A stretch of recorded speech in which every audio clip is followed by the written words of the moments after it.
أعوذ بالله من الشيطان الرجيم. بسم الله الرحمن الرحيم. شهر رمضان الذي أنزل فيه القرآن هدى للناس وبينات من الهدى والفرقان. یہ رمضان کا وہ مقدس مہینہ ہے جس میں قرآن کو نازل کیا گیا، جو لوگوں کے لیے ہدایت اور رہنمائی کی کتاب ہے اور بالکل واضح ہے، من جملہ ان کتابوں کے جو ذریعہ ہدایت اور حق و باطل میں فیصلہ کرنے والی بھی ہیں۔ رمضان کے مقدس مہینے کو قرآن کریم کے ساتھ خصوصی مناسبت اور ربط ہے۔ اس کی ایک وجہ بظاہر یہ بھی لگتی ہے کہ اللہ رب العزت نے کلام مقدس کو اسی مہینے میں نازل کیا۔ لوح محفوظ سے سمائے دنیا پر اسی مہینے میں اللہ رب العزت نے قرآن کریم کو نازل کیا۔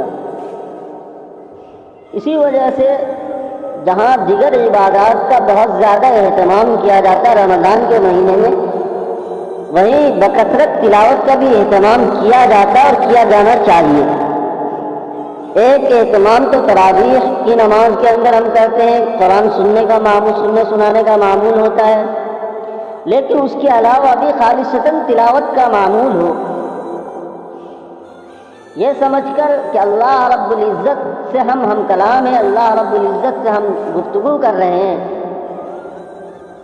تلاوت کے جو آداب ہیں ان سارے آداب کو بجا لانے کے بعد جب بندہ تلاوت کرنے لگے تو اپنے ذہن میں اس بات کا استحضار رکھے، اس بات کو ذہن میں رکھے کہ ہم احکم الحاکمین کے کلام کو پڑھ رہے ہیں، اور پھر اس کے بعد کلام الہی کے نور سے اپنے دلوں کی دنیا کو منور کرے۔ وہ زیب النساء کا واقعہ ہے نا کہ ہم بظاہر اللہ رب العزت سے براہ راست تو بات نہیں کر سکتے، تو ہم اس کے کلام کے ذریعے اللہ رب العزت سے گفتگو کر سکتے ہیں۔ در سخن مخفی منم چوبوئے گل در برگ گل، ہر کے دیدن میل دارد در سخن بیند مرا، کہ میں اپنی گفتگو میں اسی طرح چھپی ہوئی ہوں، پوشیدہ ہوں، جس طرح سے گلاب کی پھول کی خوشبو گلاب کے پھول کی پنکھڑیوں کے اندر چھپی ہوتی ہے۔ ہر کے ازمن میل دارد در سخن بیند مرا، کہ جو کوئی مجھ سے ملنے کا مشتاق ہے، جو کوئی مجھ کو دیکھنا چاہتا ہے تو میرے کلام کو دیکھ لے، اس کی ملاقات مجھ سے ہو جائے گی۔ تو بالکل اسی طرح کا معاملہ کتاب الہی کے ساتھ بھی ہے کہ اللہ رب العزت سے جو کوئی ہم کلام ہونا چاہے، گفتگو کا شرف حاصل کرنا چاہے، تو اسے زیادہ سے زیادہ کلام الہی کی تلاوت کرنی چاہیے۔ اس کلام کے ذریعے انسان براہ راست اللہ رب العزت سے گفتگو کرتا ہے، اور اس کا احساس اس وقت مزید ہونے لگتا ہے جب انسان پورے استحضار کے ساتھ بیٹھے اور تلاوت کے تمام آداب کو بجا لانے کے بعد یہ ذہن میں رکھے کہ میں اس احکم الحاکمین کے کلام کو پڑھ رہا ہوں، میں اس احکم الحاکمین کے دربار میں کھڑا ہوں، یوم یقوم الناس لرب العالمین، کہ کل قیامت کے دن پوری انسانیت کو، پوری بنی آدم کو، پوری آدم علیہ السلام کی ذریت کو ان کے سامنے کھڑا ہونا پڑے گا۔ اس بات کے استحضار کے ساتھ جب بندہ کلام الہی کو پڑھے گا تو الحمد سے لے کر والناس تک پڑھنے کے اندر اس کو وہ نور اور انوار محسوس ہوں گے کہ جس کا ایک انسان عام حالت میں اس کو محسوس تک نہیں کر سکتا۔ یہ قرآن کی خصوصیت ہے، رمضان کے مہینے کو قرآن کے ساتھ خصوصی مناسبت اور ربط ہے۔ اللہ کے رسول صلی اللہ علیہ وسلم کی حدیث لا حسد الا فی اثنتین، کہ حسد جائز نہیں ہے، رشک جائز نہیں ہے سوائے دو لوگوں کے اندر۔ ان میں سے ایک وہ شخص بھی ہے کہ رجل علمہ اللہ القرآن فہو یتلوہ آناء اللیل وآناء النہار، کہ ایک وہ شخص جس کو اللہ نے قرآن پڑھنا سکھا دیا ہو اور وہ دن اور رات کے حصوں میں قرآن کی بکثرت تلاوت کرتا ہو۔ تو قرآن کی کثرت کے ساتھ تلاوت کی جانی چاہیے، خصوصاً رمضان کے مہینے میں۔ اور قرآن کی تلاوت کی اتنی بڑی فضیلت ہے کہ ایک حدیث میں کہا گیا ہے کہ ایک بندہ دعا مانگ رہا ہے اور ایک بندہ اللہ رب العزت کے کلام کی تلاوت کر رہا ہے، کتاب الہی کو پڑھ رہا ہے، تو اللہ رب العزت مانگنے والے کو سوال کرنے کی بنیاد پر، سوال کرنے کی وجہ سے جو چیزیں عطا کرتے ہیں، تعالی کے لیے تلاوت کرنے والے کو اللہ رب العزت بن مانگے وہ ساری چیزیں اس کو دے دیتے، اس کی مراد پوری کر دیتے ہیں۔ یہ ہے قرآن کی خصوصیت کہ آپ قرآن کی تلاوت کرتے نہ مانگے اللہ سے، لیکن پھر بھی اللہ آپ کو وہ ساری چیزیں دے دے گا۔ اور اگر آپ اس دنیا کے اندر اس کتاب کی کثرت کے ساتھ تلاوت کریں گے تو کل اللہ رب العزت کے دربار میں جہاں ہر شخص نفسی نفسی کا عالم میں ہوگا، اس وقت یہ آپ کے لیے شفاعت کریں گی۔ تو کثرت کے ساتھ کتاب الہی کی تلاوت ہو۔ ہدی للناس، کتاب الہی کا سب سے بڑا مقصد یہ ہے کہ لوگوں کو بتلاتی ہے کہ درست کیا ہے، غلط کیا ہے۔ لوگوں کو بتاتی ہے کہ مادی دنیا سے پرے ایک اور دنیا ہے، کہ جو دنیا اس دنیا کی آرائش آسائش سے بالکل مختلف اور الگ ہے۔ چین اور سکون اور انسانیت کے لیے راحت کا جو سب سے اہم سامان ہے وہ یہ ہے کہ انسان اللہ رب العزت کی جانب متوجہ ہو جائے۔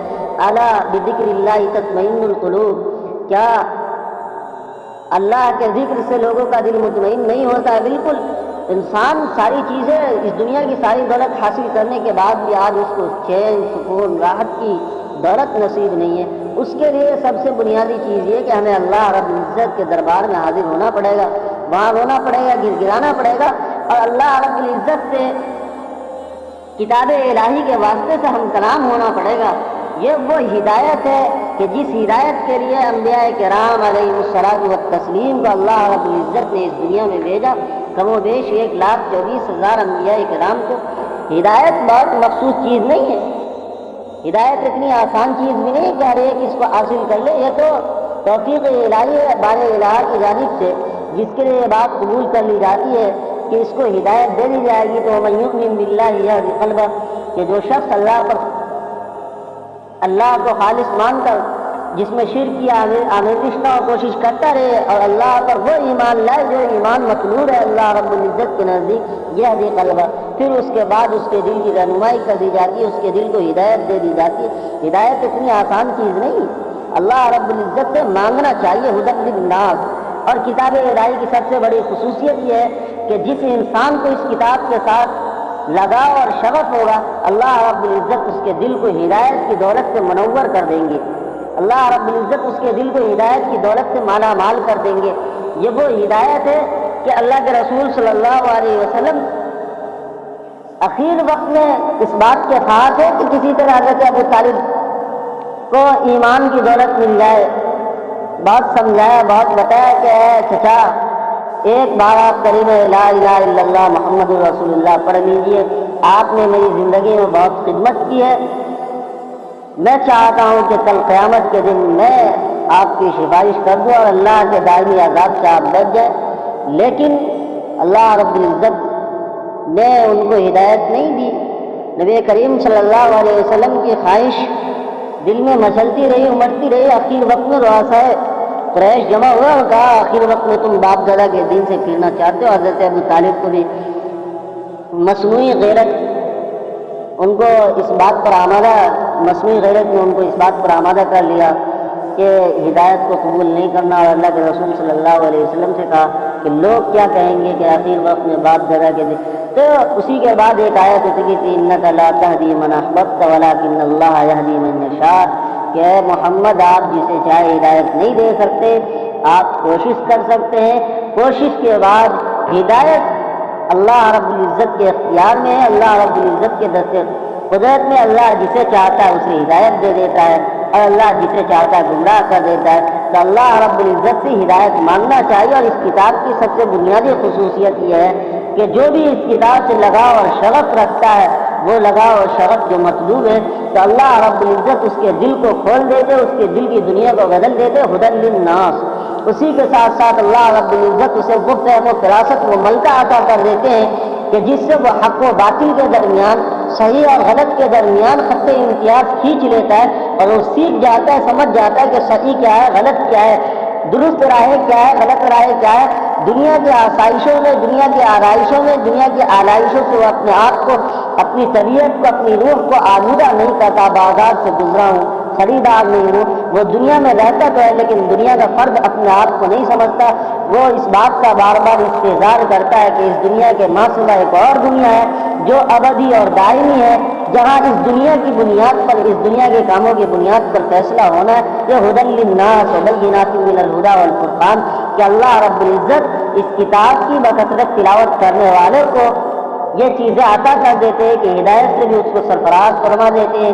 بینات من الہدی والفرقان، اور اس کے دل میں وہ ملکہ راسخ فرما دیتے ہیں، اس کے دل میں وہ قوت، وہ فہم و فراست، وہ ذکا اور وہ حس اس کو عطا کر دیتے ہیں جس کی بنیاد پر وہ فیصلے کر لیتا ہے کہ صحیح کیا ہے غلط کیا ہے.